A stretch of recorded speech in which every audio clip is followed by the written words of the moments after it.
resolvi fazer esse vídeo porque eu acabei de fazer uma avaliação numa paciente que tá com uma hérnia de disco lombar e ela me fez as perguntas que, se não 100%, 99,5% dos meus pacientes perguntam.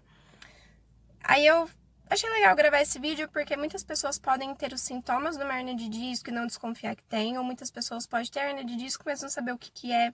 Então, por não saber o que é, não entende qual que é o tratamento, a eficácia do tratamento, tá bom? Então, eu vou explicar certinho. Vou fazer um vídeo rapidinho, que todo mundo acho que vai conseguir entender. Então, vamos lá. O que a gente caracteriza como hérnia? Hérnia é qualquer órgão ou tecido que sai fora do seu local de origem. Então, vamos resumir, falar especificamente da hérnia de disco, né, em coluna. Hérnia de disco. Depois eu vou postar um desenho mostrando certinho como que são os discos, o que acontece no hérnia, e depois eu vou postar um raio-x, tá bom? Que aí vocês vão ver pelo raio-x, que coisa interessante. Então, vamos lá. Então, a gente tem vértebra por vértebra da coluna. Entre essas vértebras, existe um disco, que é um amortecedor. Então, dentro desse disco, existe uma gelatina, um líquido gelatinoso que a gente chama de núcleo pulposo, que aí ele serve para deixar macio, para amortecer o impacto entre uma vértebra e outra, certo? Então, o que acontece? Com a idade, é normal que esse líquido entre as vértebras vá diminuindo. Então, o disco que antes era íntegro, intacto, gordinho, ele vai ficando pequenininho. E por isso vai acontecendo o juntamento das vértebras. Tem casos que chega até a dar uma artrose. O que é artrose? Quando o osso chega no osso, quando não existe mais esse amortecedor. Então tá bom, então numa hérnia de disco, o que acontece? A capinha desse disco, que é uma membrana, ela se rompe. Então esse núcleo pulposo, que é o que está no interior do disco, ele extravasa.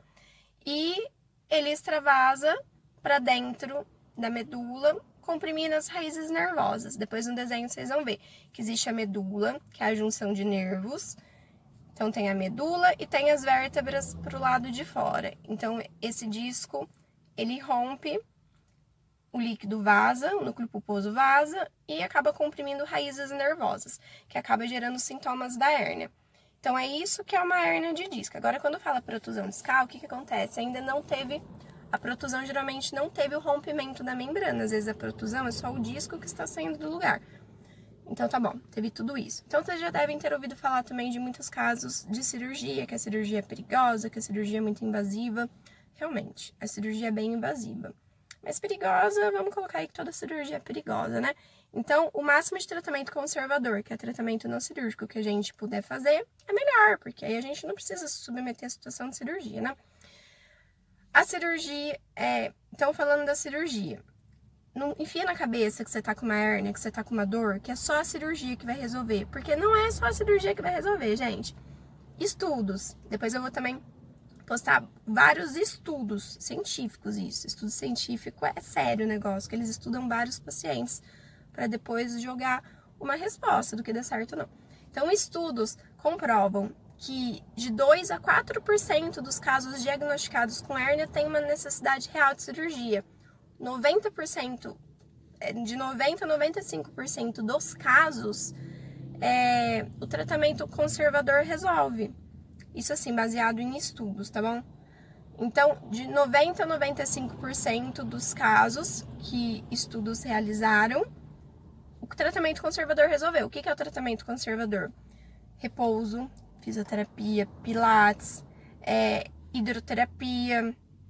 Tratamento que não é cirurgia. Tratamento conservador é o que não entra na cirurgia, entendeu? Coisas que não são invasivas. O pilates é um método que não é tão antigo, né? Tem tempo, tem muitos anos já, mas o Pilates agora, de uns 10 anos pra cá, que tá ganhando esse olhar, assim, do mundo. Então, por isso que não tem tantos estudos assim, mas os que tem, todos eles comprovam a eficácia do Pilates no tratamento da hérnia. Então, tá. Então, se 2 a 4% dos casos precisam de cirurgia, os outros casos, tratamento conservador. Então, tá. Então, agora que você já entendeu o que é uma hérnia de disco, a hérnia de disco também pode ser reabsorvida, então esse líquido que extravasou, ele também pode ser reabsorvido coisa assim, ó, de 3 a 40 meses depois que ocorreu o extravasamento do líquido. Isso é o que os estudos mostram, que de 3 a 40 meses ocorre essa reabsorção. Porém, exercícios ajudam na reabsorção dessa hérnia de disco. Mas qual a importância do tratamento depois que eu tô com a hérnia? Gente, qual que é a importância? O tratamento vai te ajudar a alongar, ou seja, vai ajudar esse osso, essas duas vértebras que não tem mais disco, a se distanciar, causando um relaxamento, causando uma melhora da dor. O tratamento é fortalecer os seus músculos, porque os seus músculos estando fortes, eles vão receber o impacto antes do seu osso. Então, vai estar forte o músculo, então ele vai estar conseguindo segurar essa vértebra no lugar. Então, beleza, músculo forte, e o Pilates, ele trabalha muito o transverso do abdômen, que é um músculo essencial na hora de segurar as vértebras, tá bom?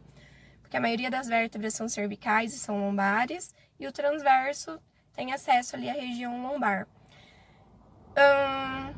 Que mais? Fortalecimento, o alongamento, a parte de flexibilidade, de manter todas as articulações do nosso corpo fazendo os movimentos fisiológicos.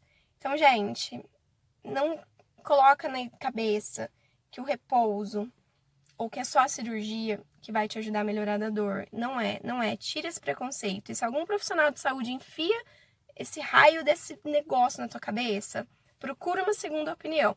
Claro, tem casos específicos, não tô falando que é todo mundo, tem casos sérios específicos que aí realmente tem que ser só a cirurgia e tem que fazer o repouso.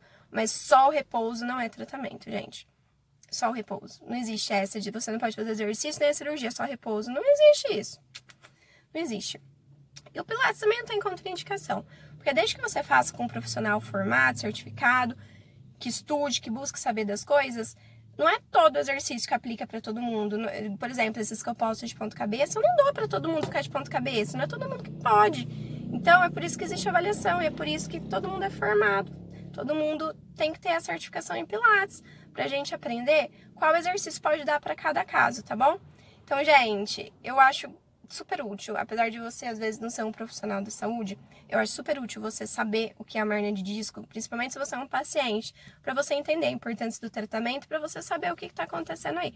Depois do vídeo, eu vou postar umas imagens, tá bom? Quero postar umas imagens do que é a hérnia, e aí vocês vão entender certinho. Qualquer dúvida, fiquem à vontade para me perguntar, tá bom? E tô aqui, e tô com o Pilates, tô trabalhando normalmente, claro, com os devidos cuidados. E tô atendo a domicílio também, tá bom? Quem tiver, às vezes, medo de vir até o estúdio, não tem problema, eu vou a domicílio. A gente mantém os cuidados de higiene normal, tá ok? Pessoal, como vocês podem ver nesses dois desenhos, a gente tem uma coluna sem hérnia discal e uma coluna com hérnia. Tá vendo? Na segunda figura, o segundo disco, que tem uma marquinha vermelha, então é onde o líquido extravasa aí de dentro do disco. Então, aí da parte esquerda é onde passa a medula. Então, o disco ele começa a comprimir a medula. Agora, como vocês podem ver nessa segunda imagem, a gente tem um raio-x real. Tá vendo? O raio-x aí ele é de coluna lombar, tá?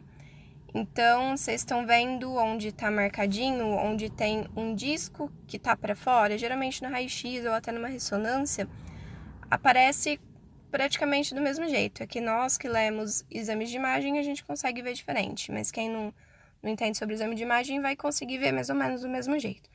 Esse líquido extravasando pro canal da medula. Tá vendo que do ladinho ali passa um fio?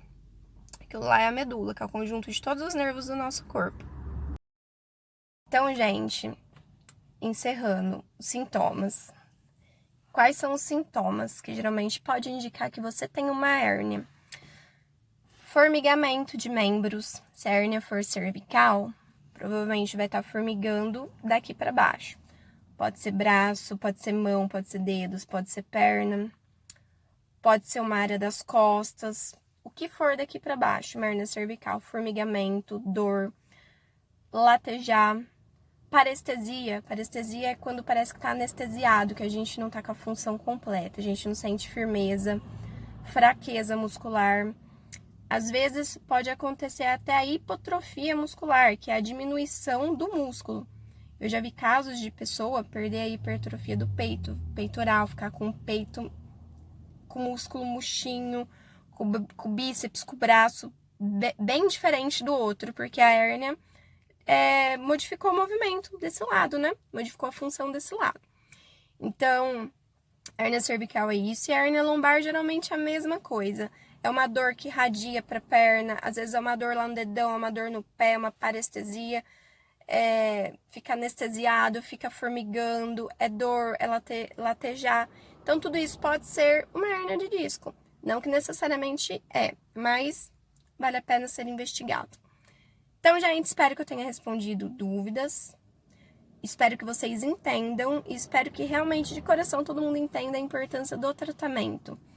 Não tô falando que tem que vir fazer pilates comigo, não, mas eu defendo com unhas e dentes o método, desde que aplicado por alguém que manje também, tá bom? E sou contra tratamento conservador, desde que seja para cirurgia. Então, gente, se cuidem, façam exercício, que só fazendo vocês vão ver a diferença que traz na vida, porque eu entendo, ninguém merece acordar com dor. A gente acorda desanimado, a gente vai dormir desanimado, a gente não tem ânimo para fazer nada. E acredite ou não, tem pessoas, e se você é uma dessas pessoas, eu te entendo, o que é dormir e acordar com dor. Eu sei o que é pensar na dor 24 horas por dia, e de verdade, acredite, você não precisa passar por isso. Então, procura um profissional, procura uma opinião, vale a pena você tentar vários métodos, vale a pena você sair dessa vida de dor, tá ok? Então, gente, muito obrigada, tá bom? E um beijão!